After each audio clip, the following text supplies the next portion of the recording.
शिव को याद करें। तोड़ के बंधन अंधकार के, तोड़ के बंधन अंधकार के, दिव्य प्रकाश भरे।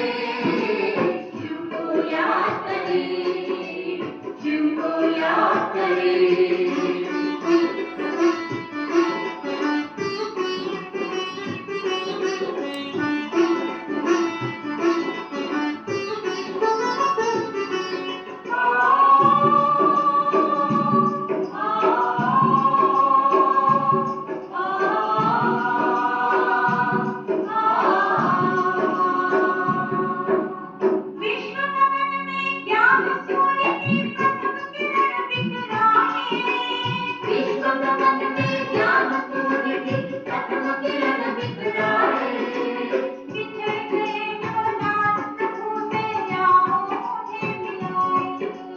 बिछड़ गए जो नाम प्रभु से, आओ उन्हें मिलाए।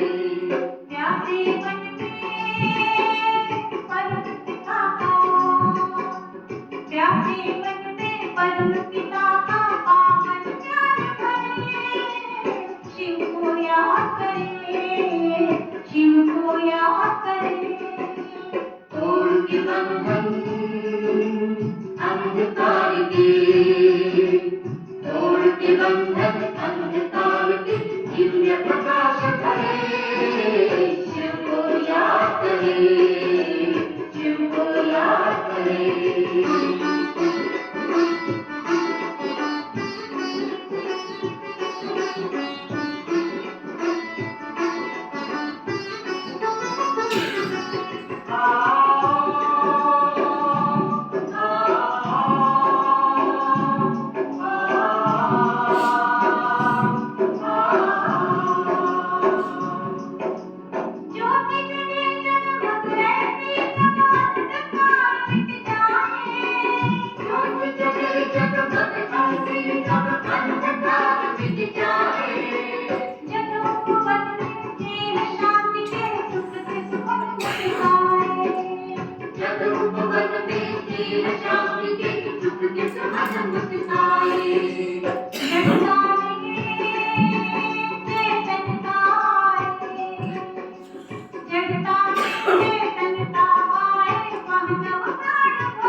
शिव को याद करें।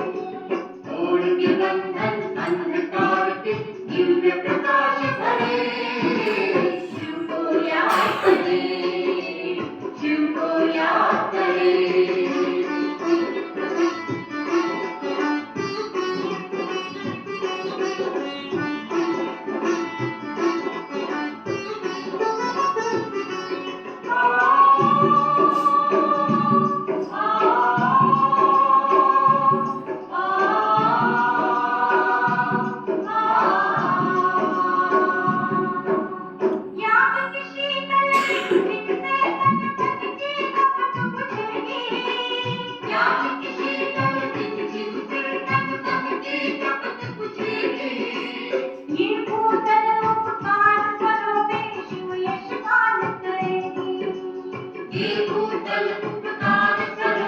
शिव यश गान करेगी। आओ सबको साथ मिलकर, आओ सबको साथ मिलकर मंगल करें। शिव को याद करें, शिव को याद करें। तोड़ के बंधन अंधकार के, तोड़ के बंधन अंधकार के, दिव्य प्रकाश भरे। शिव को याद करें, शिव को याद करें।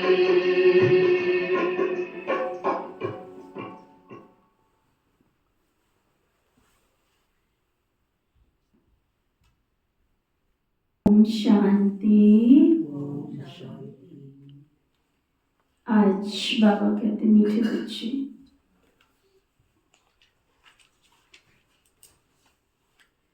सच्ची कमाई करने का पुरुषार्थ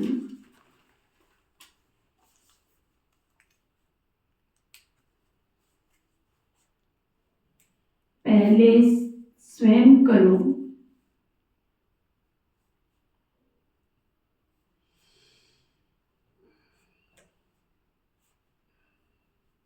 फिर अपने मित्र संबंधियों को कराओ।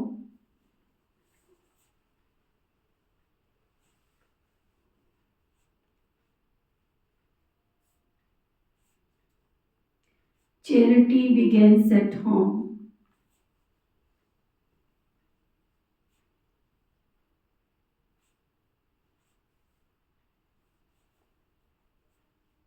फिर बाबा पूछ रहे, सुख अथवा चैन प्राप्त करने की विधि क्या है?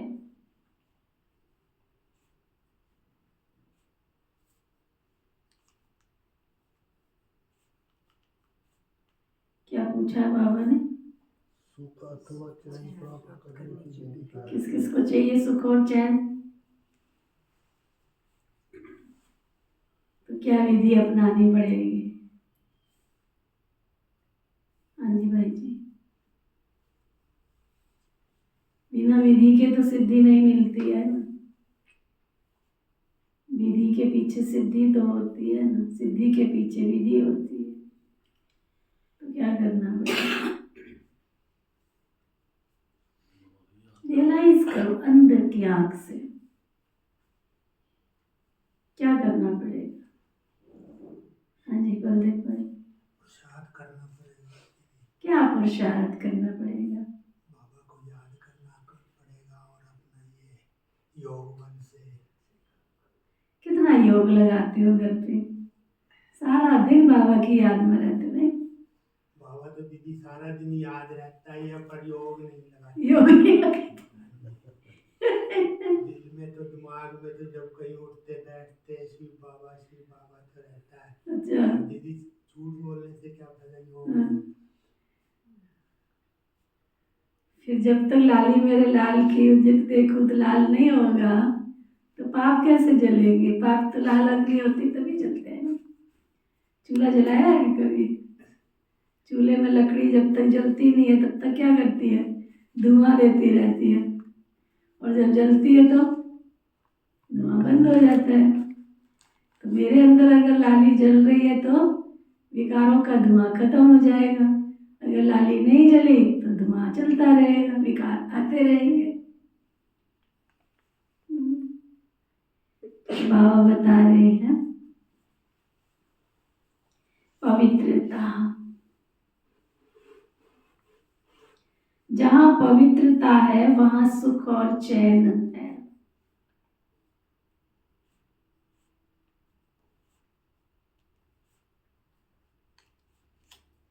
बाप पवित्र दुनिया सतयुग की स्थापना करते हैं।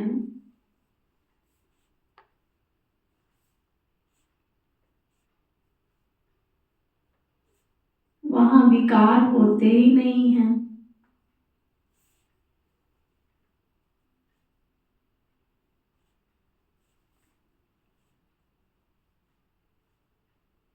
जो देवताओं के पुजारी हैं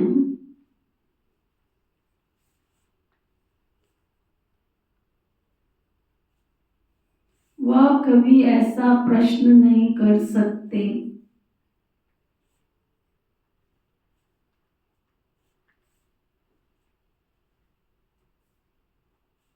कि विकारों बिगड़ दुनिया कैसे चलेगी।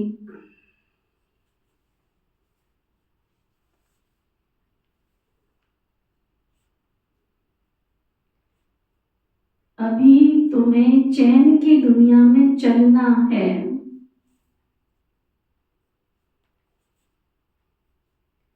इसलिए इस पतित दुनिया को भूलना है।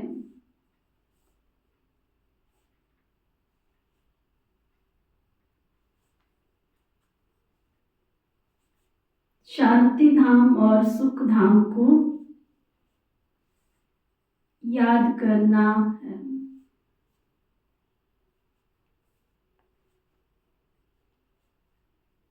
बाबा ने पहली बात क्या पक्की कराई? ये तुम्हारी जो कमाई है, जो तुम यहाँ संगम युग पे कर रहे हो, लाल हरे नीले पीले नोट नहीं दिख रहे, बट कमाई तो सच्ची है ना। तो इस कमाई के लिए तुमको क्या करना है?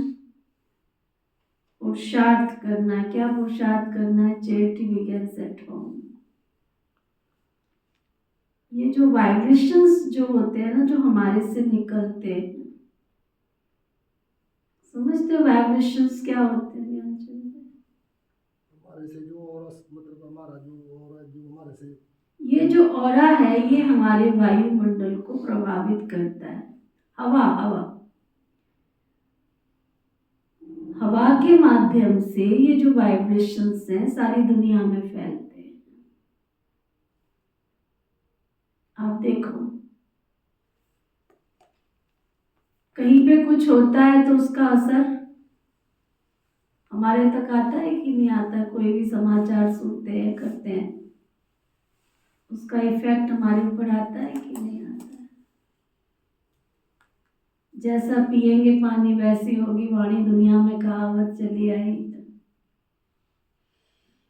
जो व्यक्ति जिस शहर का होता है उस शहर का पानी पीता है। फिर हम कई बार कहते हैं कौन से शहर का पानी पिया हुआ है? हर 5 कोश के बाद में पानी बदल जाता है, हवा बदल जाती है। उस हवा में ऐसा क्या है जो उनकी बोली भी बदल जाती है, भाषा भी बदल जाती है, व्यवहार भी बदल जाता है।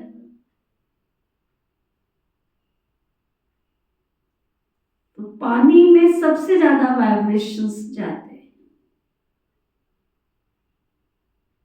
और बॉडी के अंदर 75% बॉडी में पानी होता है। तो मेरी बॉडी में जो पानी है वो किसको प्रभावित कर रहा है? वाइब्रेशंस को कैच कर रहा है। तो मैं जैसे वातावरण में रहती हूँ उस वातावरण का प्रभाव मेरे ऊपर ना पड़े ये हो नहीं सकता है। बशर्ते अगर मैंने अपना ऑरा प्रभावशाली बना लिया, कवच बना लिया, तो मुझे बाहर की दुनिया का असर नहीं पड़ेगा। लेकिन अगर मेरे अंदर अभी तक नेगेटिविटी है, वेस्ट है, व्यर्थ संकल्प है, इरिटेशन है, क्या क्यों कैसे के क्वेश्चंस हैं, तो मेरा वो ऑरा प्रभावी ऑरा बनेगा नहीं। बनेगा नहीं तो मेरे घर पे वो जो प्रभाव जो वायुमंडल में पड़ना चाहिए वो पड़ेगा नहीं। काफी समय पहले मैं छोटी थी तब मैंने एक किताब पढ़ी थी, उसमें वाइब्रेशंस का इतना डिटेल बताया था। हम जो कपड़े पहनते हैं उससे भी वाइब्रेशंस निकलते हैं, हम जो खाना खाते हैं उससे भी वाइब्रेशंस निकलते हैं, हम जो घर में जो अपनी घर में बेडशीट बिछाते हैं, पलंग के ऊपर चादर बिछाते हैं उससे भी वाइब्रेशंस निकलते हैं, घर में जो चित्र लगाते हैं उनसे भी वाइब्रेशंस निकलते हैं। अब आप कहोगे कैसे? पहले जमाने के अंदर लोग घरों में देवी देवताओं के चित्र लगाते थे और अपने बच्चों के नाम भी उन्हीं के नाम पे रखते थे। तो घर में क्या माहौल था? सुख और शांति का, प्रेम का। मोस्टली लोग अपने घरों में व्हाइट कलर का यूज करते थे, सफेद। पुराने घरों में जो मैंने देखा, आप गांव में अभी भी देखो, लोग भले खेती बाड़ी का काम करते हैं लेकिन फिर भी सफेद कपड़ा डालते हैं। उनको कोई ब्रह्मा कुमारी विश्वविद्यालय ने थोड़े कहा है कि तुम सफेद कपड़ा पहनो। तो जो हमारे वस्त्र हैं इन वस्त्रों से भी वाइब्रेशंस निकलते हैं। छोटा सा एग्जाम्पल, अपने आप को चेक करना। जब हमने रंगीन कपड़े पहने होते हैं, काले कपड़े पहने होते हैं, कभी हमारा कॉन्शियस ये नहीं कहेगा कहाँ पे कोई मिट्टी है, धूल है, कुछ है ना? जनरली कोई नहीं, कोई पता थोड़ी चलता है। पहन लो। हमारे समाज में ये काले कपड़ों का चलन क्यों चलता आ रहा है, बढ़ गया है? क्यों? क्योंकि कहीं पे भी जाएंगे कोई दाग लगेंगे दिखाई थोड़ी दे रहे हैं। एक दिन सफेद कपड़े डाल के पूरे दिन चेक करो। पूरे दिन मैं बैठ के चिंतन कर रही थी कि बाबा ने जो हमें सफेद ड्रेस पहनाई, इसके पीछे लॉजिक क्या था? कोई गेरुआ कपड़ा नहीं, फिर भी उसमें कलर है। कोई आकाशी कलर का कपड़ा नहीं, कोई दूसरा कलर दिया ही नहीं बाबा ने। सफेद क्यों? क्योंकि सफेद कपड़ा पहन के कॉन्शियस में क्या रहेगा? खराब ना हो जाए, कोई कहीं दाग ना लग जाए, कहीं कुछ अटेंशन रहेगा। ऐसी वैसी जगह पर नहीं बैठेंगे, बैठने से पहले झाड़ पोंछ करेंगे, सफाई करेंगे, है ना। और अगर खुदा ना खास्ता किसी ने हल्का सा हाथ लगा भी दिया तो तुरंत उसको साफ करेंगे। काला कपड़ा कहीं भी बैठ जाओ, कुछ भी कर लो, 1 दिन 2 दिन 4 दिन भी पहन लो, वो तो है ही काले। काले को और क्या काला करोगे? काले को और क्या काला करोगे बताओ? है कोई ऑप्शन है काले को काला करने का? काले को और क्या काला करोगे? तो बाबा ने दूरांदेशी बन के जो सफेद कपड़ा जो रखा, सुबह से लेकर रात तक जो मेरे मन के संकल्प है, विचार है, अगर मेरे शुद्ध विचार नहीं निकलते हैं, मैंने अच्छे विचार, मैं अच्छी बातों को ग्रहण करती जा रही हूँ, अच्छी सोच है मेरी, अच्छे विचार है, अच्छे संकल्प है ना। मैंने अटेंशन दिया सारा दिन कि मुझे किसी के भी निगेटिविटी के, किसी भी गलत विचार का प्रभाव मेरे ऊपर नहीं पड़ना चाहिए, मेरी सोच पे। अब मैं सारा दिन क्या करती हूँ, किसी ने कुछ बोला मैंने यहाँ रख लिया, किसी ने कुछ कहा मैंने यहाँ रख लिया, किसी ने कोई व्यवहार किया मैंने यहाँ रख लिया।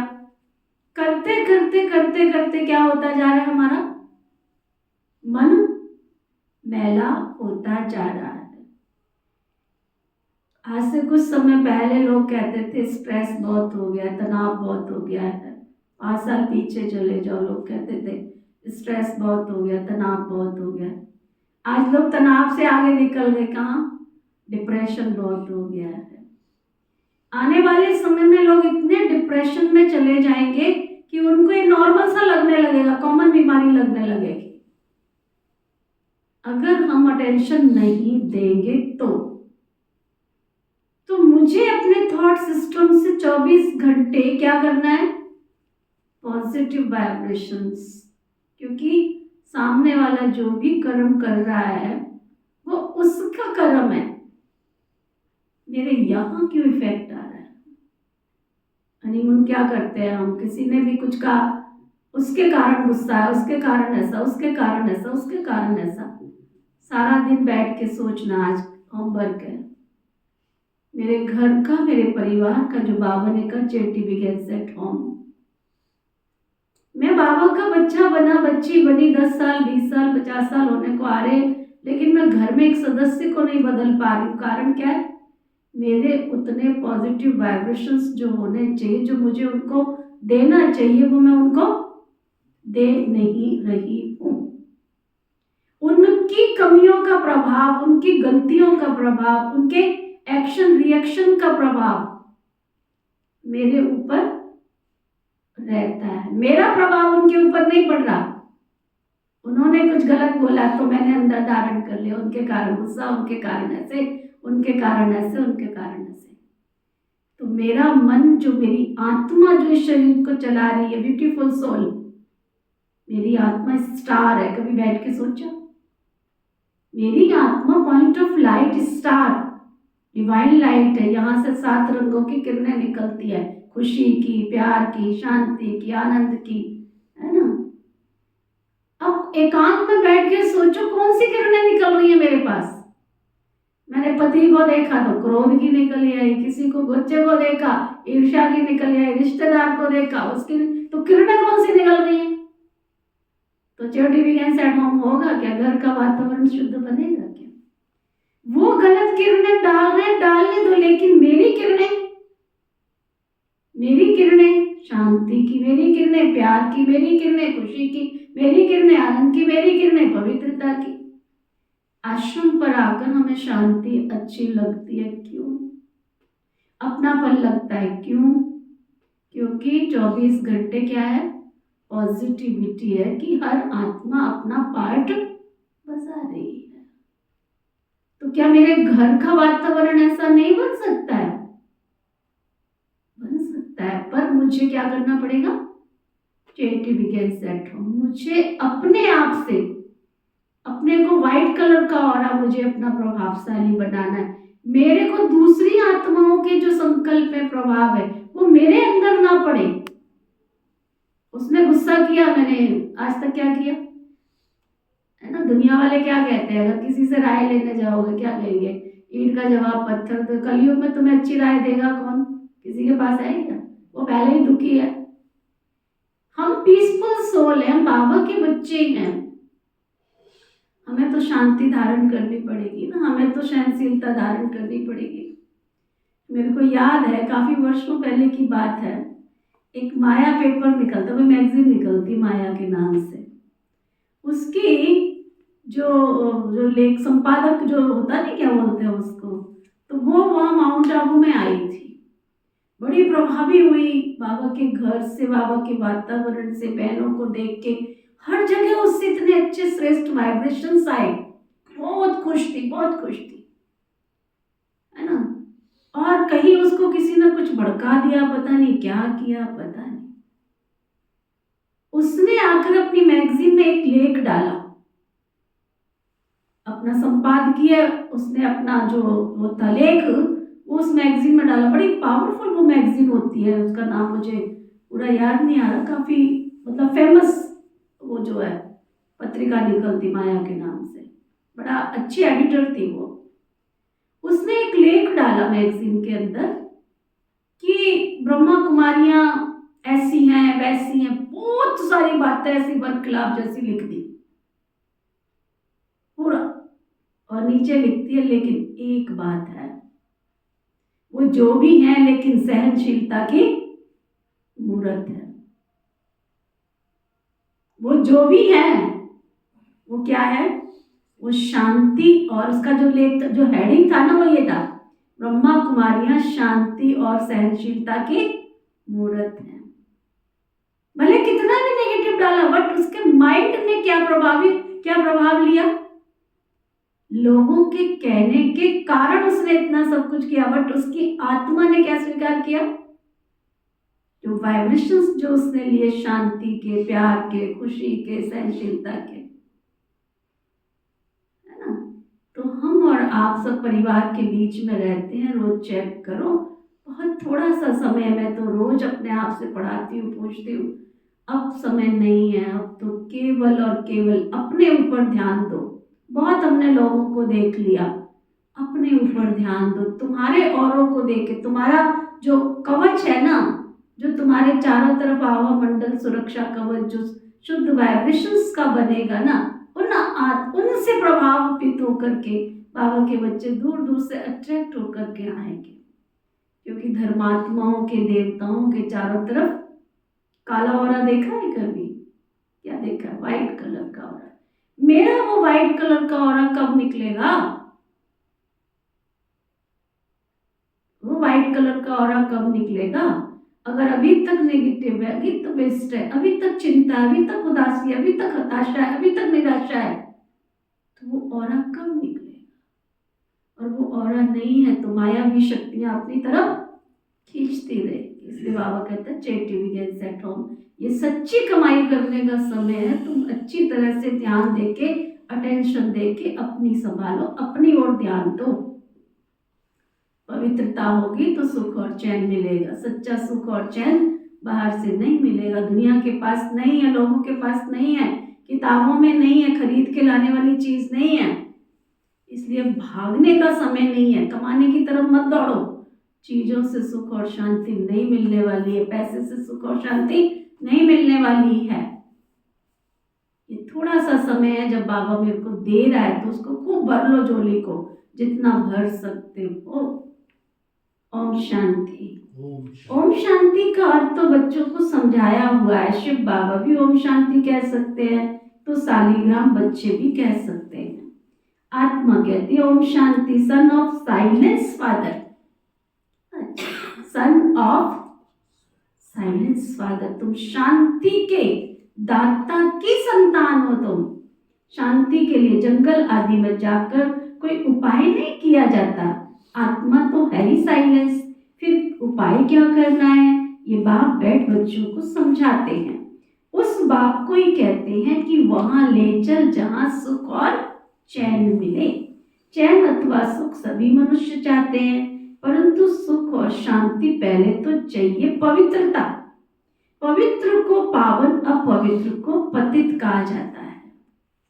आजकल जो आत्माएं आती हैं वो कहती है दीदी बाबा जो कहता है वो हम धारण तो नहीं कर पा रहे हैं। क्यों नहीं कर पा रहे हो? क्यों नहीं कर पा रहे हो? तुम अपने कॉन्शियस में डालो तो सही। हिम्मत है बच्चे, मदद है बाप, भगवान हमारी मदद करने के लिए आया हुआ है। तुम अपने थॉट सिस्टम में डालो, पहली सीढ़ी पर पैर रखो, पैर रखोगे तो मंजिल पे पहुंच ही जाओगे। एक्सीलेटर्स होते हैं ना आजकल वहाँ पे रेलवे स्टेशन पे या एयरपोर्ट पे सब होते हैं ना, एक पैर रखो, एक पैर तो तुमको रखना पड़ेगा ना, फिर वो क्या करता है अपने आप वो ले जाता है ऊपर चढ़ा के। तो ज्ञान योग की जो लिफ्ट है ना, उतरते उतरते बने मोहताज है, ज्ञान योग की लिफ्ट से बने फिर सिद्धार्थ। बस हमने क्या करना है, जी बाबा, हाँ जी बाबा, अपने ऊपर अटेंशन देकर इधर दाएं में मत देखो, घोड़ा बन जाओ। रेस के घोड़े हैं, पट्टी बांध दो आंखों के साइड में, कुछ ना इधर दिखे ना उधर दिखे, बस मुझे स्ट्रेट फॉरवर्ड, मुझे आगे आगे आगे चलते जाना है। बाबा कहते हैं पवित्र को पावन, अपवित्र को पतित कहा जाता है। पतित दुनिया वाले पुकारते रहते हैं कि आकर हमको पावन दुनिया में ले चलो। वह तो है ही पतित दुनिया से लिबरेट कर पावन दुनिया में ले चलने वाला। आप सोचो, दुनिया में हमारा जो बाप है, अगर उसने हमारी उंगली पकड़ रखी है, वो हमें गिरने नहीं देता है। गिरने दोगे अपने बच्चे को? गिरने दोगे? गिरने दोगे? तो ये परमपिता परमात्मा, मैंने उसका हाथ पकड़ा है, उसने मेरा हाथ पकड़ा है, तो वो मुझे गिरने देगा? पर हाथ तो पकड़ू ना मैं अच्छी तरह से उसका, मैं खुद ही छोड़ देती हूँ, तो वो कैसे तुमको संभालेगा? कैसे संभालेगा? तो बाबा कहते हैं सतयुग है पवित्रता, कलयुग में अपवित्रता, वह वाइसलेस वर्ड, ये विशेष वर्ड, ये तो बच्चे जानते हैं, दुनिया वृद्धि को पाती रहती है। सतयुग वाइसलेस वर्ल्ड है, तो जरूर मनुष्य थोड़े होंगे, वो थोड़े बरोबर सतयुग में देवी देवताओं का ही राज्य है, उसको ही चैन की दुनिया अथवा सुखधाम कहा जाता है। ये है दुखधाम, दुखधाम को बदल सुखधाम बनाने वाला एक परमपिता परमात्मा है। सुख का वर्षा तो जरूर बाप ही देंगे। अब वो बाप कहते हैं दुखधाम को भूलो, शांति धाम और सुखधाम को याद करो, इसको ही मन मनावक कहा जाता है। बाप आकर के बच्चों को सुखधाम का साक्षात्कार कराते हैं, दुख धाम का विनाश कराए शांति धाम में ले जाते हैं। इस चक्र को समझना है। 84 जन्म लेने पड़ते हैं। जो पहले सुखधाम में आते हैं ना, उनके हैं 84 जन्म। सिर्फ इन बातों को याद करने से भी बच्चे सुख धाम के मालिक बन सकते हैं। केवल इतना याद करने से ऐसे कैसे आ जाएगी शांति? आ जाएगी। कैसे आएगी? कि हमारे ओरिजिनल संस्कार कौन से हैं? ये तो डुप्लीकेट है ना, गुस्सा करना डुप्लीकेट है, ईर्ष्या करना डुप्लीकेट है, क्रोध में आना डुप्लीकेट है, तेरी मेरी में आना डुप्लीकेट है। देवता थोड़ी ऐसे होते हैं। तो मेरे ओरिजिनल संस्कार कौन से हैं? धीरज, शांति, प्यार, खुशी, आनंद, ये मेरे अपने ओरिजिनल संस्कार हैं। तो उसको धारण करना क्यों मुश्किल होगा? नहीं होगा, लेकिन रियलाइजेशन चाहिए ना। मन की आंखें बार बार उस चीज को आता हुआ देखेगी ना, तो वो अंदर आती चली जाएगी। बाबा कहते हैं बच्चे शांति धाम को याद करो और वर्षे को याद करो अथवा सुख धाम को याद करो।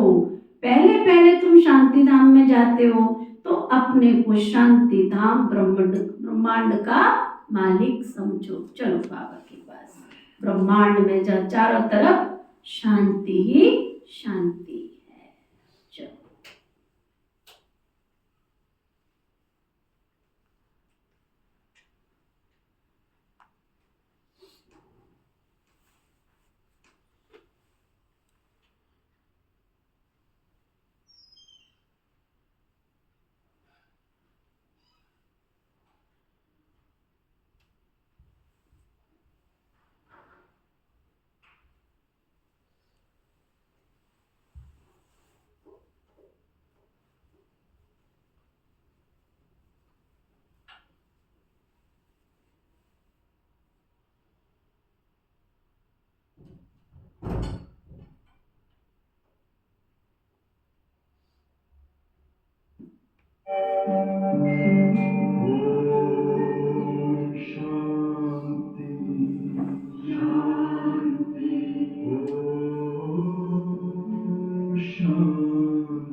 अंतर मन में ज्योति जगा लो, होगा दूर अंधेरा।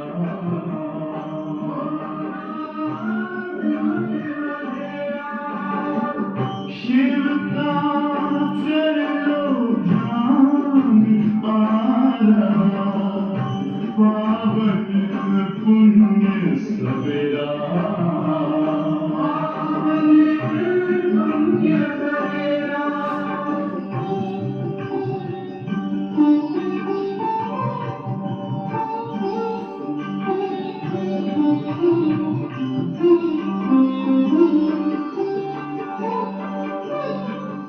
तुम हो कौन, कहाँ से आए, अपने आप को जानो। राजयोग के द्वारा अपना परम पिता पहचानो। इसी राजपथ पर चलकर तुम पालो अपना बसेरा।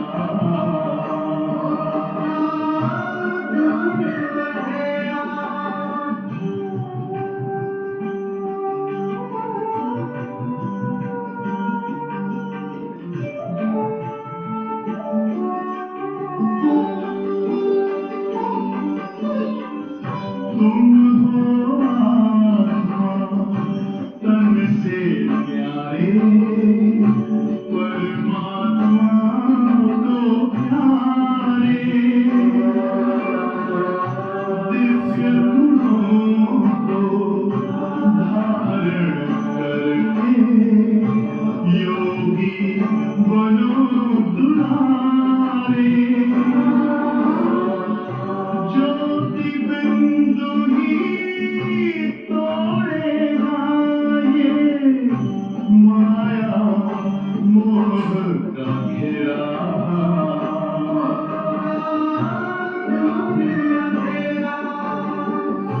अंतर मन में ज्योति जगा लो, होगा दूर अंधेरा।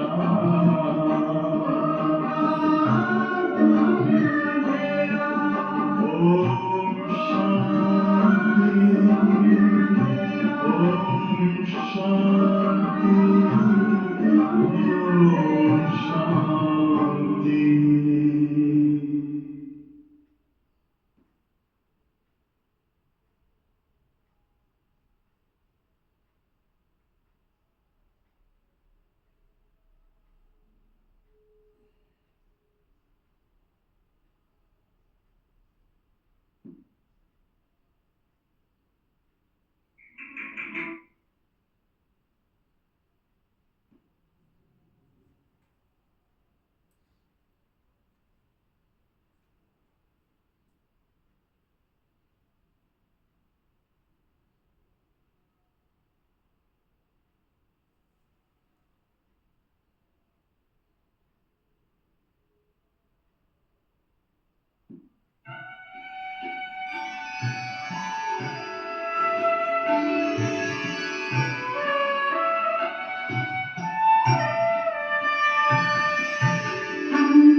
जाते हो, फिर अपने को शांति धाम ब्रह्मांड का मालिक समझो। चलते फिरते अपने को वहां के वासी समझेंगे ना, तो ये दुनिया भूलती जाएगी। हर घड़ी में बाबा के पास हूँ, बाबा के पास हूँ, बाबा के पास हूँ तो कहाँ हूँ? मेरा घर परम धाम है। सतयुग है सुखधाम, परंतु सभी तो सतयुग में आ नहीं सकते। ये बातें समझेंगे वही जो देवताओं के पुजारी होंगे। ये है सच्ची कमाई जो सच्चा बाप सिखलाते हैं, बाकी तो सब कमाइयाँ झूठी हैं। अविनाशी ज्ञान रत्नों की सच्ची कमाई, इसको सच्ची कमाई कहा जाता है।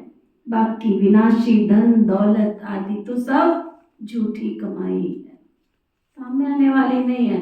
दौड़ रहे हम, दौड़ते जाओ दौड़ते जाओ, किसके लिए? आने वाली पीढ़ी के लिए। मैं पढ़ रही थी कहीं पे, है ना, अगर तुम्हारी पीढ़ी, तुम जिसके लिए सोच रहे हो, है ना, एक कहते हैं कि एक बंदा था, वो कहता कि भगवान के पास गया, महात्मा जी के पास गया, कहता मैंने अपने बच्चों के लिए इतनी मेहनत करके ये कमाई जमा की और मेरे को बड़ा दुख होता है।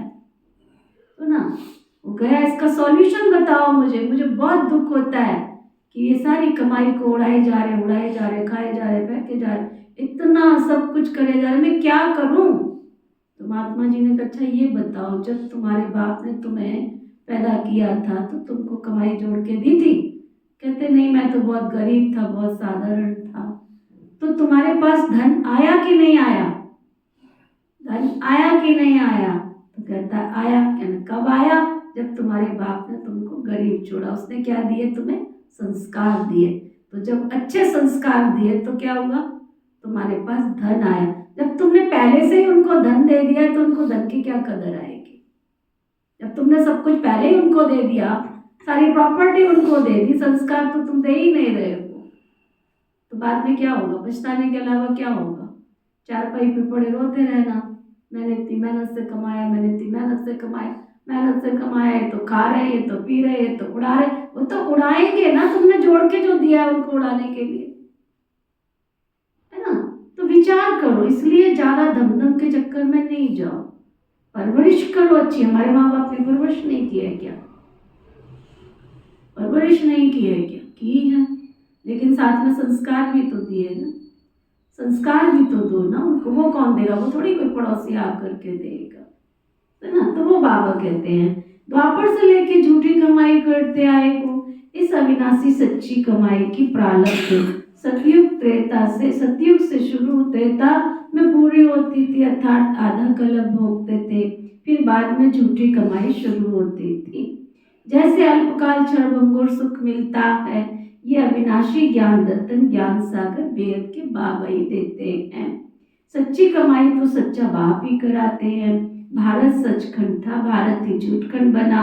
अब सब सच, अब सभी खंडों को सचखंड व झूठखंड बाबा कहते हैं, और खंडों को सचखंड, झूठखंड नहीं कहा जाता। सचखंड बनाने वाला तो ट्रुथ बाप ही है।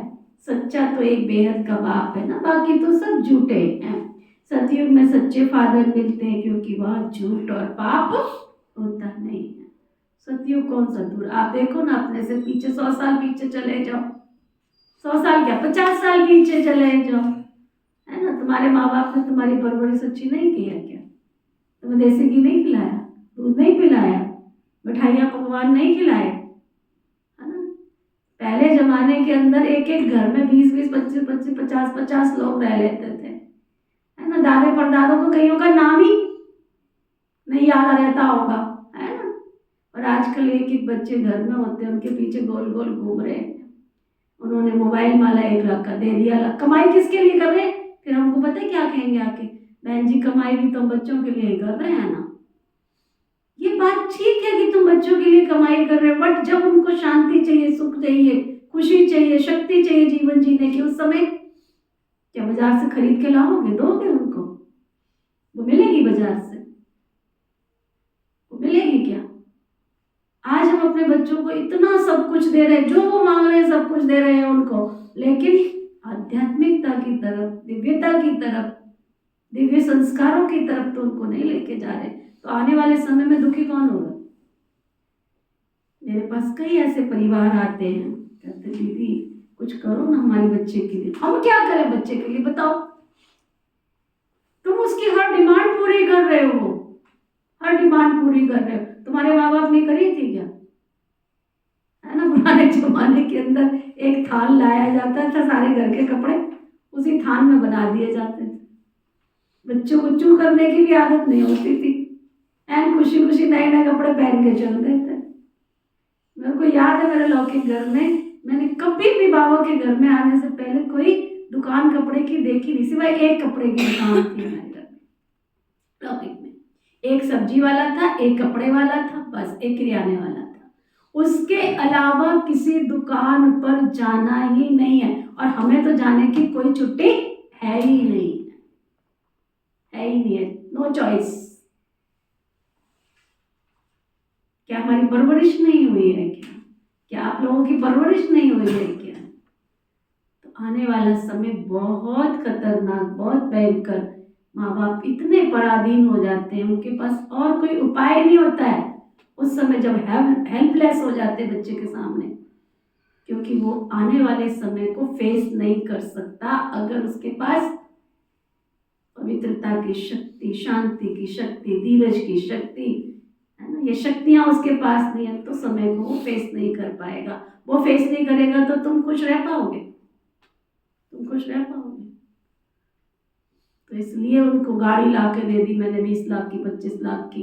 किस लिए? पैदल चलना सिखाया उसको। इसलिए बाबा कहते धन की तरफ मत भागो, अविनाशी ज्ञान रतन की तरफ भागो। सत्युग में सच्चे फादर मिलते, क्योंकि वहां झूठ खंड पाप होता ही नहीं है। ये है ही पाप आत्माओं की दुनिया, वो तो है ही पुण्यात्माओं की दुनिया। तो अब इस सच्ची कमाई के लिए कितना पुरुषार्थ करना चाहिए। जिन्होंने कल पहले कमाई की होगी वही करेंगे।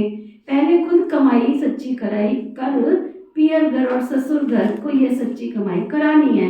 Charity begins at home. पहले अपने घर का कल्याण करो। सर्वव्यापी के ज्ञान वाले भक्ति कर ही नहीं सकते हैं। जब सभी भगवान के रूप में, फिर भक्ति किसकी करते हैं? तो इसी दुबन में निकालने में मेहनत करनी पड़ती है।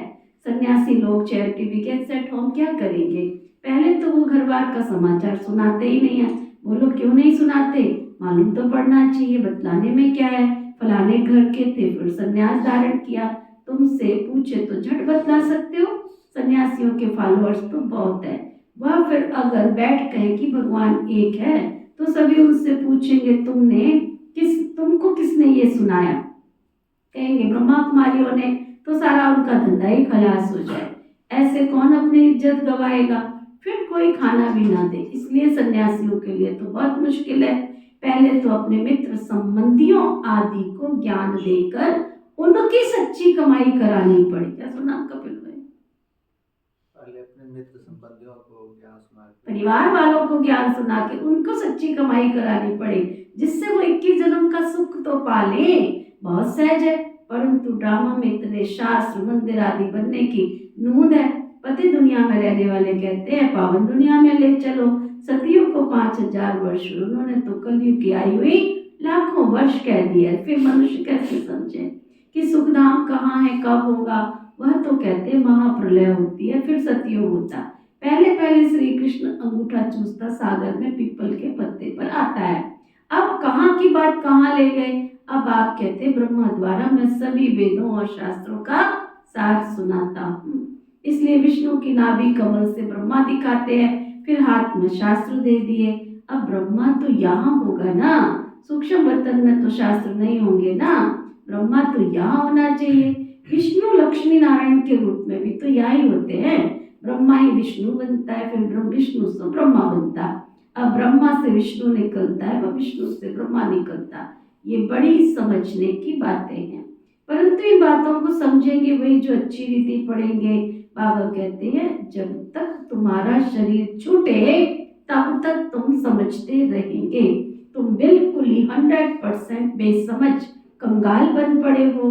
तुम ही समझदार देवी देवता थे, अब फिर से तुम देवी देवता बन रहे हो। मनुष्य तो बना न सके, तुम सो देवता थे, फिर 84 जन्म लेते लेते एकदम कलाहीन बन गए हो। तुम सुख धाम में बहुत चैन में थे, अब तो बेचैन हो। तुम 84 जन्मों का हिसाब बता सकते हो। इस्लामी, बौद्धी, सिख, ईसाई, मठ सब कितने जन्म लेंगे, ये हिसाब निकालना सहज है। स्वर्ग के मालिक तो भारतवासी बनेंगे। सैपलिंग लगती है ना, ये अविनाशी समझानी है। खुद समझ जाए तो पहले पहले अपने माता पिता बहन भाइयों को ज्ञान देना पड़े।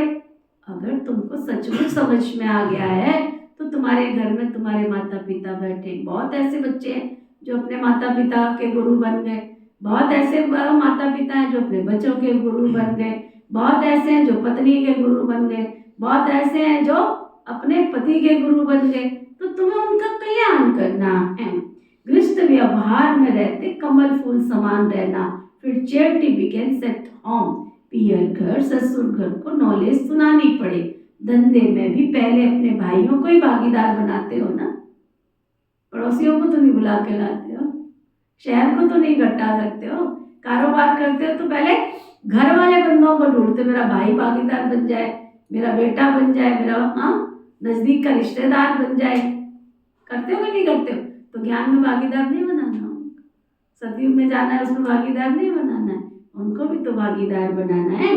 बाबा देखो कितनी विधियों से बताते, यहाँ भी ऐसे है, गायन भी है ना। कन्या वो जो पियर और ससुर घर का उद्धार करे। सुना, कन्या वो जो पियर घर और ससुर घर का उद्धार करे। अपवित्र तो उद्धार कर नहीं सकते, तब कौन सी कन्या? ये ब्रह्मा की कन्या ब्रह्मा कुमारी है ना, या अधर कन्या कुमारी कन्या का भी मंदिर बना हुआ है। मालूम है आपको, माउंट आबू में कुमारी कन्या का भी मंदिर है, अधर कुमारी का भी मंदिर है। यहाँ तुम्हारे यादगार बने हुए हैं। हम फिर से आए हैं भारत को स्वर्ग बनाने के लिए। ये दिलवाड़ा मंदिर बिल्कुल एक्यूरेट है। ऊपर में स्वर्ग दिखाया है, स्वर्ग तो यहाँ ही है। राज्यों की तपस्या भी यहाँ ही होती है। जिनों का मंदिर है उनको ये जानना चाहिए ना। अब अंदर जगत पिता, जगत अम्बा, आदि देवी बैठे हैं। अच्छा, आदि देव किसका बच्चा है? शिव बाबा का ना। अधर कुमारी, कुमारी कन्या सब राजयोग में बैठे हैं। बाबा कहते मन मना भव, तो तुम बैकुंठ के मालिक बनेंगे। मुक्ति, जीवन मुक्ति धाम को याद करो। तुम्हारा ये सन्यास है, जैनी लोगों का सन्यास तो कितना डिफिकल्ट है। बाल आदि निकालने की कितनी कड़ी रस्म है। यहाँ तो तुमको कुछ भी नहीं करना पड़ता ना। सन्यासियों में तो जब सन्यासी बनते एक एक बाल को खींच खींच के निकालते हैं। बोलो सिर पे कितने बाल, गिनती कर सकते हो?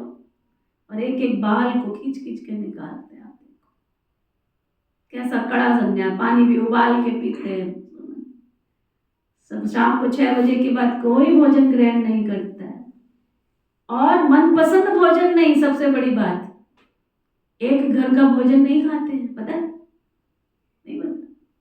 एक घर का भोजन कमंडल लेके जाते हैं, फिर सारे जितने भी वहां होते हैं ना, सन्यासी जो होती है, जो बैठते हैं, जो भी सन्यासी भाई या बहन जो भी है, उनका जो बना होता है, जयनालय जो बना होता है, तो वो फिर निकलते हैं, डोर टू डोर जाके भोजन लेते हैं, डोर टू डोर जाके। फिर वो भोजन एक जगह इकट्ठा होता है, उसी में मिक्स कर दिया जाता है सब कुछ, वो भोजन स्वीकार करते हैं। कर सकते, खा सकते हैं सब कुछ, ऐसा कर सकते। चटपटा खा के तो बड़ी दिक्कत है। बड़ा त्याग है। मैं तो रही हूँ ना उनके बीच में, 7 साल रही हूँ मैं राजस्थान में। जब मैं रही तो वहां तो पूरा जैनियों का शहर था। बहुत कड़ी तपस्या। 4 बजे आप देखो सारे जयनालय में सब पहुंच जाएंगे। 4 बजे सब, कोई भी घर में नहीं मिलेगा, सब जयनालय में पहुंच जाएंगे। और लाइट नहीं जलाते हो, अंधेरे में बैठते हैं, एक भी दिया नहीं जलाते, एक भी दिया नहीं जलाते, अंधेरे में बैठते हैं। क्यों नहीं जलाते पता है? लाइट जलाएंगे तो मच्छर आएंगे, मच्छर आएंगे तो वो मरेंगे, मरेंगे तो हिंसा हो जाएगी। हिंसा नहीं करनी। चप्पल नहीं पहनते, तुम रह सकते बिना चप्पल के घरों में जाओ। एक कोई बहन आई थी, बताई, कहती मैं तो सुन के हैरान, 88 जोड़े, 88 जोड़े। शिव बाबा, शिव बाबा, मैं तो सुन के हैरान, 88 जोड़े।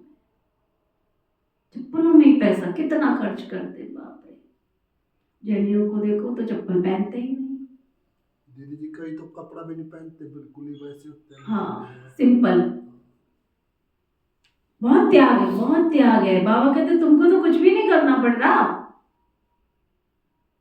कल कहा ने बाबा ने कितनी मेहनत करनी पड़ती है, एक एक को सब सुख सुविधाएं देनी पड़ती हैं, कितनी डिमांड होती है तुम्हारी, वो सारी डिमांड पूरी करनी पड़ती है, तब जाके कहीं बाबा के बच्चे बनते हैं। बाबा कहते हैं देखो बाल आदि निकालने की कितनी बड़ी रस्म है, और 4 महीने चौमासा बोलते हैं ना, 4 महीने तो कुछ खाते पीते नहीं, जो पक्के जैनी होते हैं, निरा पानी पे रहते हैं, बस सिर्फ पानी। और पानी भी ऐसा नहीं तुम्हारी मर्जी आई तब पी लोगे, 6 बजे के बाद तुम्हें चाहे जितनी मर्जी प्यास लग रही हो पानी नहीं मिलेगा, उबाल के पानी को रखा जाता है, बस वो पानी तुमको पीना है। 4 महीने जितने भी जैनालय में जो खास करके सन्यासी बनते हैं वो तो पूरा नियम धर्म कर्म को तो पालन करना ही है। 4 महीने पूरा कुछ भी नहीं खाएंगे, कोई फल कोई फ्रूट कुछ भी नहीं, पूरा निरा पानी पे रहते हैं। तुम रह सकते हो? एक दिन मुश्किल हो जाता तो बाबा कह रहे हैं आज याद करा रहे, देखो उनका सन्यास धर्म कैसा है। जैनी लोग सन्यास कितना डिफिकल्ट है, यहाँ तो है ही सहज राजयोग, ये है भी प्रवृत्ति मार्ग का, यहाँ ड्रामा में नूद है। कोई जैन मुनि भी बैठ अपना नया धर्म स्थापन किया, परंतु उनको आदि सनातन देवी देवता धर्म तो नहीं कहेंगे, वह तो अप्राय लोग हो गए। कोई ने जैन धर्म चलाया चल पड़ा, ये भी ड्रामा में है। आदि देव को पिता जगत अब्बा कहा जाता है, ये तो तुम जानते हो। आदि देव ब्रह्मा, आदि आदम बीबी एडम ईव कहा जाता है। कृष्ण लोगों को थोड़ी पता है, ये एडम ईव की तपस्या कर रहे। मनुष्य सृष्टि के सिजरे का हेड है। ये राज भी बाबा बैठ समझाते, इतने मंदिर शिव के व लक्ष्मी नारायण के बने हैं, तो उनको बायोग्राफी जाननी चाहिए ना। ये विज्ञान सागर बाप ही बैठ समझाते हैं।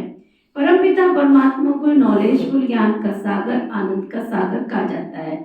ये परमात्मा की महिमा और कोई साधु संत नहीं जानते हैं। वह तो कह देते हैं परमात्मा सर्वव्यापी है, फिर महिमा किसकी करें। परमात्मा को न जानने के कारण फिर अपने को शिव हम कह देते हैं। नहीं तो परमात्मा की महिमा कितनी बड़ी है, वह तो मनुष्य सृष्टि का बीज रूप है। मुसलमान लोग भी कहते हैं हमको खुदा ने पैदा किया, हम तो रचना ठहरे। रचना को रचना से वर्षा नहीं मिल सकता है, क्रिएटर को क्रिएशन को क्रिएटर से वर्षा मिलता है। इस बात को भी दुनिया नहीं समझती है। वह बीज रूप सत्य चेतन आनंद स्वरूपम सृष्टि के आदि मध्यंत उनको ज्ञान है, सिवाय बीज के आदि मध्यंत का ज्ञान और कोई मनुष्य मात्र में नहीं हो सकता। बीज चेतन है तो जरूर नॉलेज भी उनमें होगी, वही आकर तुमको सारे सृष्टि के आदि मध्यंत की नॉलेज देते हैं। ये भी बोर्ड लगा देना चाहिए कि इस चक्र को जानने से तुम सतयुग के चक्रवर्ती राजा बनेंगे अथवा स्वर्ग के राजा बन जाएंगे। कितनी सहज बात है। बाबा कहते हैं जब तक जीना है, कितने साल और ज्ञान में चलेंगे। बाबा कहते हैं जब तक जीना है तब तक ज्ञान अमृत पीना है, मुझे याद करना है। मैं तुमको ये वशीकरण मंत्र देता हूँ, अब तुमको याद करना है बाबा को। याद से भी कर्म विनाश होंगे, ये सुदर्शन चक्कर फिरता रहे तो माया का सिर कट जाएगा। हम तुम्हारी आत्मा को पवित्र बनाकर साथ ले जाएंगे, फिर तुम सतो प्रधान शरीर लेगी, वहाँ विकार होता नहीं है। कहते विकार बिगड़ सृष्टि कैसे चलेगी। बोलो तुम शायद देवताओं के पुजारी नहीं हो, लक्ष्मी नारायण की तो महिमा बहुत गाते हैं। संपूर्ण निर्विकारी जगदम्बा जगत पिता निर्विकारी है। राजयोग की तपस्या कर पति से पावन स्वर्ग के मालिक बने हैं। कैसे बने हैं? राजयोग की तपस्या करके। तपस्या करते ही हैं पुण्य आत्मा बनने के लिए। अच्छा मीठे मीठे सिकीनदे बच्चों प्रति माता पिता बाप दादा का याद प्यार और गुड मॉर्निंग। रूहानी बाप के रूहानी बच्चों को नमस्ते। हम सब रूहानी बच्चों की रूहानी बाप दादा को दिल व जान सिखवा प्रेम से नमस्ते नमस्ते नमस्ते जी। धारणा के लिए मुख्य सार इस पुरानी दुनिया को बुद्धि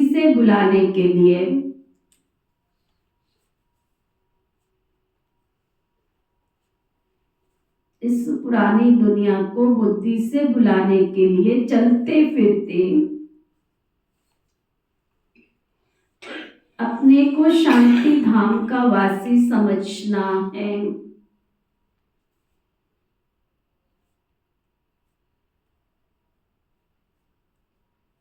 शांति धाम और सुख धाम को याद कर सच्ची कमाई करनी है।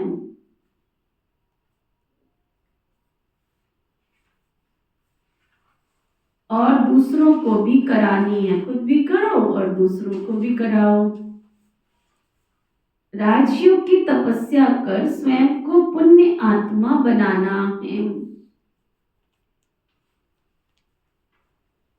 माया का सिर काटने के लिए सुदर्शन चक्र सदा फिरता रहे।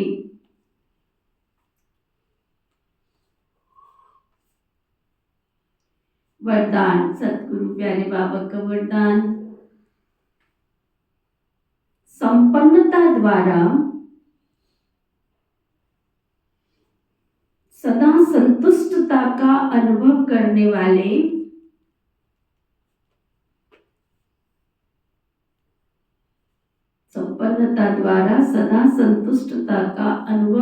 वाले संपत्तिवान भव। क्या? संपत्तिवान भव। स्वराज्य की संपत्ति है ज्ञान, गुण और शक्तियां। मेरी संपत्ति क्या है? ज्ञान, गुण और शक्तियां। जो इन सर्व संपत्तियों से संपन्न स्वराज्य अधिकारी हैं, वो सदा संतुष्ट हैं। उनके पास अप्राप्ति का नाम निशान नहीं है। हद के इच्छाओं की अविद्या, इसको कहा जाता है संपत्तिवान। वे सदा दाता रहेंगे, मंगता नहीं बनेंगे।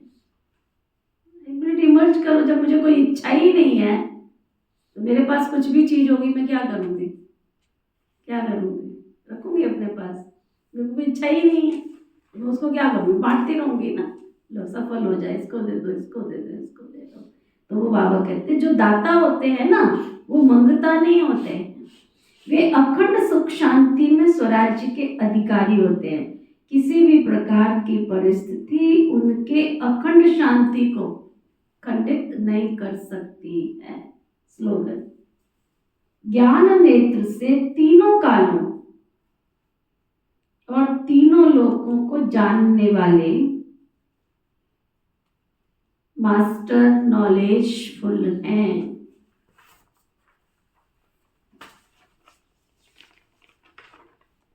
आज का व्यक्ति इशारा, सदा आज्ञाकारी बनकर रहो तो सबकी दुआएं मिलेंगी। क्या? दुआएं मिलेंगी। जीवन जीने के लिए धन नहीं चाहिए, जीवन जीने के लिए दुआएं चाहिए। सबका आज्ञाकारी बनकर चलो तो सर्व की दुआएं मिलेंगी। उन दुआओं के प्रभाव से दिल व मन सदा संतुष्ट रहेगा। बाहर की संतुष्टता नहीं, लेकिन मन की संतुष्टता, और मन की संतुष्टता यथार्थ है, आज्ञाकारी है, दुआएं हैं, तो सदा स्वयं और सर्व डबल लाइट रहेंगे। उनका चेहरा सदा प्रसन्नचित दिखाई देगा। प्रसन्नचित अर्थात सब प्रश्नों से न्यारा। क्यों, क्या, कैसे, ये सब प्रश्न समाप्त। ओम शांति।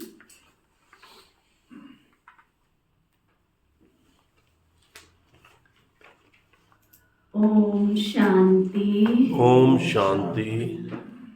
हम सबके मीठे प्यारे शिव बाबा, हम सबके मीठे प्यारे शिव बाबा, आज आपने हमें सच्ची कमाई करने का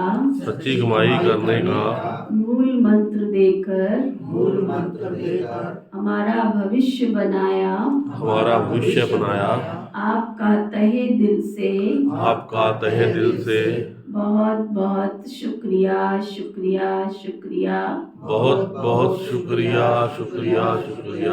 पिता श्री ब्रह्मा बाबा, पिता श्री ब्रह्मा बाबा, मीठी मातेश्वरी मम्मा, मीठी मातेश्वरी मम्मा, इस यज्ञ की सभी छोटी बड़ी दीदी और दादियाँ, इस यज्ञ की सभी छोटी बड़ी दीदी दादियाँ, सभी ब्राह्मण वत्स ब्रह्मा कुमार कुमारियाँ, सभी ब्राह्मण वत्स ब्रह्मा कुमार कुमारियाँ, संपूर्ण ब्रह्मांड में बसने वाले, पूर्ण ब्रह्मांड में बसने वाले, सभी जीव जंतु पशु पक्षी, सभी जीव जंतु पशु पक्षी, नर नारी मानव मात्र प्राणी, नर नारी मानव मात्र प्राणी, प्रकृति के पांचों तत्व, प्रकृति के पांचों तत्व, धरती आकाश जल वायु अग्नि, धरती आकाश जल वायु अग्नि, आपने हमें जीवन जीने में, आपने हमें जीवन जीने में जो सहयोग दिया, आपका भी तहे दिल से, आपका भी तहे दिल से बहुत बहुत शुक्रिया।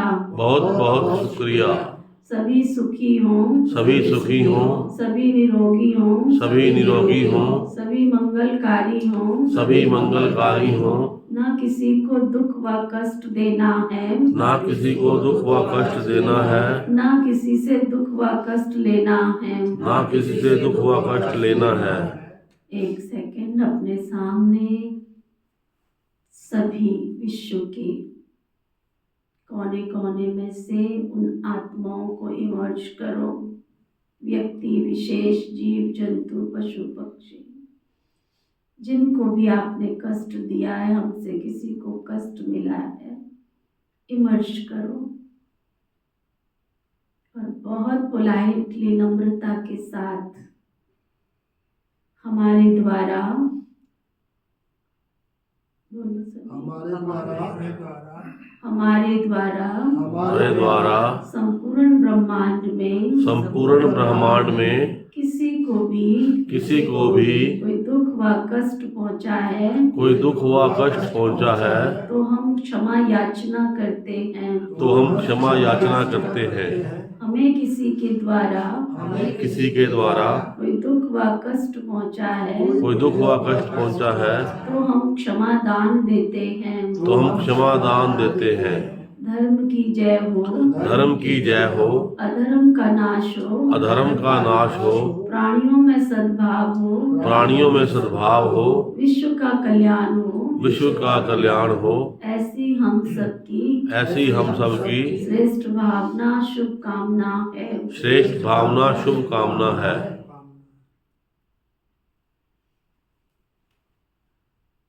अपने आप को महसूस करें, मैं एक दिव्य फरिश्ता हूँ।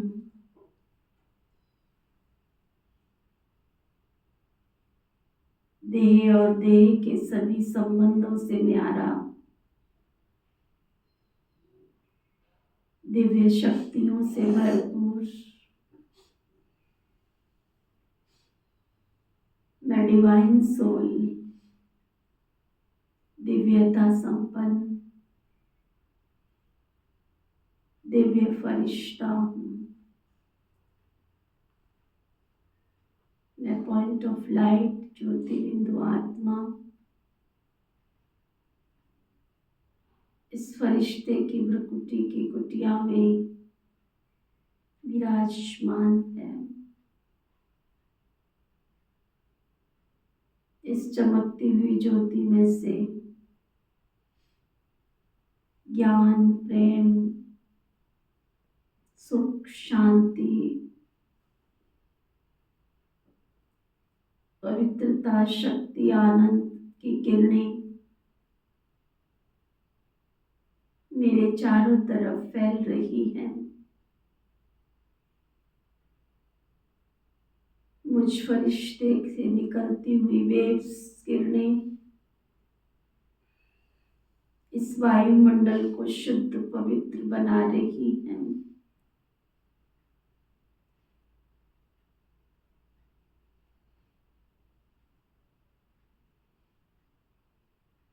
मुझसे निकलता हुआ दिव्य प्रकाश इस वायुमंडल को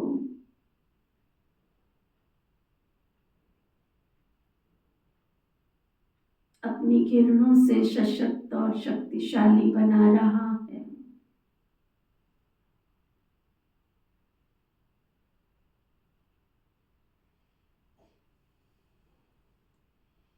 ये दिव्य शक्तियां चारों तरफ तीव्रगामी होते हुए दूर दूर तक पहुंचती जा रही हैं।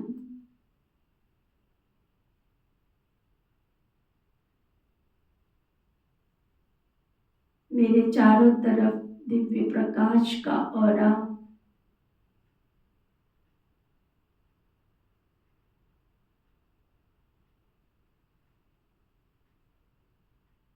बनता जा रहा है।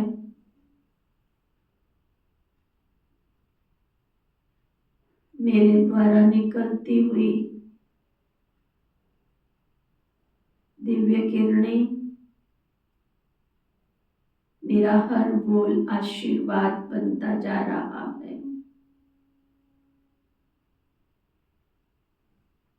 मेरी सोच, मेरे विचार, मेरे संकल्प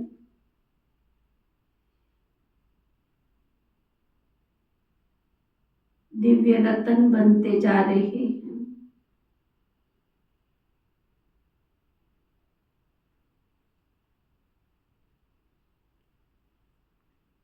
यहाँ का वायुमंडल, यहाँ की चारों दिशाएं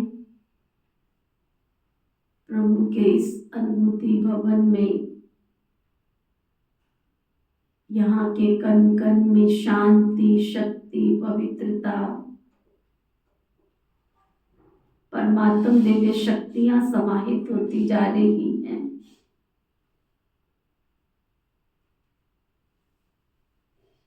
मैं बहुत भाग्यशाली फरिश्ता हूँ। स्वयं प्रभु ने अपनी बाहों में मुझे समाया हुआ है। स्वयं उस दाता के बहुत उपकार मेरे ऊपर हैं।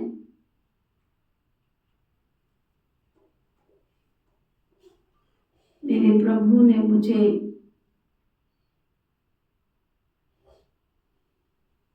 सदैव अमर भव का वरदान दिया है।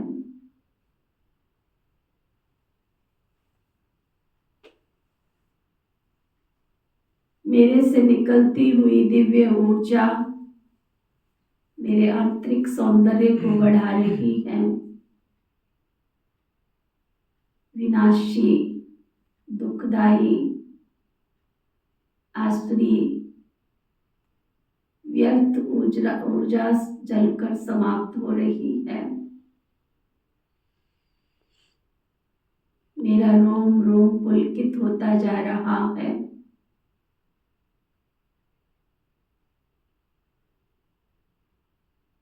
मुझसे निकलती ही ऊर्जा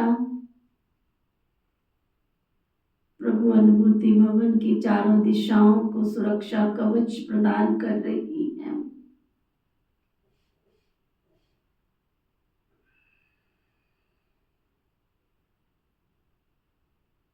आसुरी शक्तियां सब भस्म होती जा रही हैं।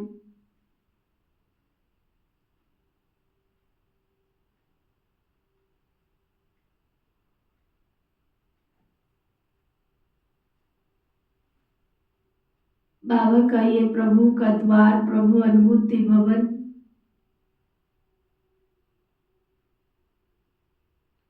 यज्ञ कुंड बनता जा रहा है। इस यज्ञ की निकलती हुई दिव्य ज्वाला, दिव्य किरणें पूरे वायुमंडल को सुगंधित कर रही हैं।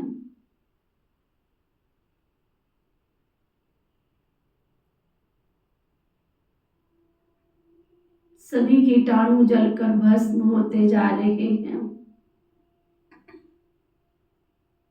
संपूर्ण स्वस्थ मैं प्रकृति जीत आत्मा बनती जा रही हूँ। सभी व्याधि और बीमारियों को खत्म कर विजय प्राप्त करने वाली मैं विजयी रतन बनती जा रही हूँ।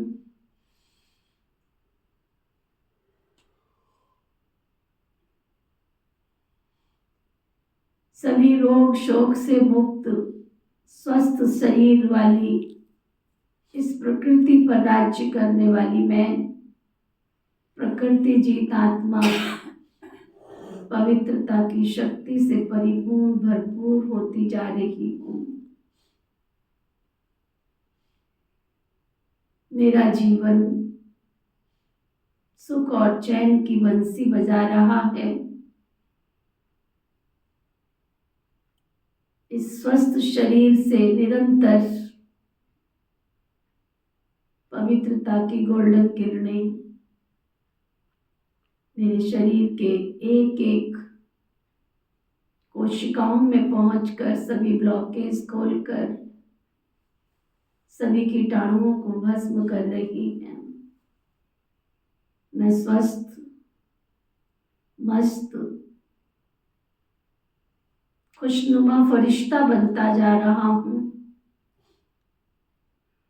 मेरी खुशियाँ अपार श्रेष्ठ वाइब्रेशन बनकर मेरे घर परिवार समाज संसार गली मोहल्ले पड़ोस व विश्व के कोने कोने में फैलते जा रहे हैं। इन अद्भुत शक्तियों को पाकर सारा विश्व परमात्मा मिलन की अनुभूति करने के लिए परमात्मा सेवा स्थानों पर पहुंचकर 21 जन्म का अधिकार प्राप्त करने के लिए पवित्र साफ स्वच्छ निर्मल बनते जा रहे हैं। समस्त विश्व की आत्माएं प्रभु के द्वार प्रभु अनुभूति भवन में निर्मल पावन ज्ञान की गंगा में डुबकी लगाकर दिव्य ज्ञान प्राप्त कर पावन पावन पावन बनती जा रही है।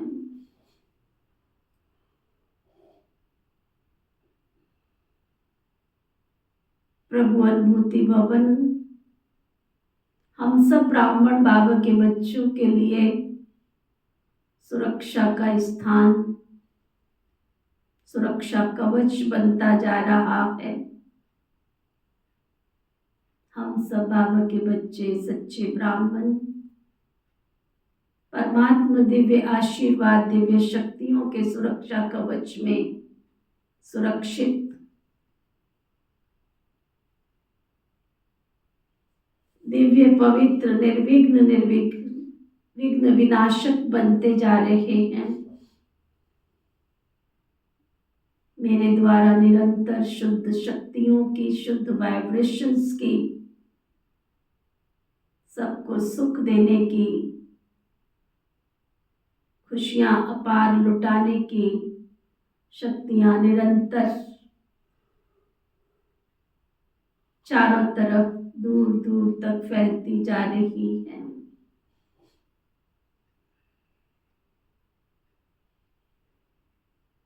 सभी सुखी हों सभी निरोगी हों सभी मंगलकारी हों कल्याणकारी हों।